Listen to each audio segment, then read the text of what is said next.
Εύχομαι το σχολείο να συνεχίσει όπως είναι, με αγάπη, στοργή και ασφάλεια. Το σχολείο να συνεχίσει να είναι μια ζεστή αγκαλιά, με γνώση, χαρά και δημιουργία για όλα τα παιδιά. Εύχομαι το σχολείο να είναι πάντα με μαθητές, αγάπη, καλούς δασκάλους, πολλή ειρήνη, ευγένεια και να μην γκρεμιστεί ποτέ. Το σχολείο μας να είναι πάντα γεμάτο, γέλια, παιχνίδια και όμορφες στιγμές με τους φίλους μας. Εύχομαι το σχολείο να συνεχίσει να δίνει χαρά και γνώση στα παιδιά. Εύχομαι το σχολείο να μείνει για πάντα έτσι όμορφο και καθαρό. Οι επόμενοι μαθητές που θα πάρουν αυτή την τάξη ελπίζω να την αγαπήσουν και να έχουν όμορφες αναμνήσεις. Καλή επιτυχία στους επόμενους μαθητές με γνώσεις και χαρούμενες στιγμές. Εμείς ζήσαμε πολλές, τώρα είναι η σειρά σας. Εύχομαι το σχολείο να αντέξει άλλα 50 χρόνια. Εύχομαι το σχολείο να παραμείνει τέλειο όπως είναι τώρα.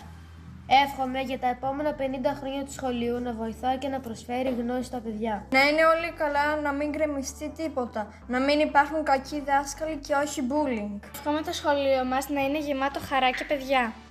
Εύχομαι το σχολείο να ζήσει αιώνες και να αγαπάει όλα τα παιδιά που συναντήσει. Εύχομαι κάθε παιδί που θα περάσει από αυτό το σχολείο να εκπληρώσει τα όνειρά του και να επιτύχει στη ζωή του και σε ό,τι κάνει.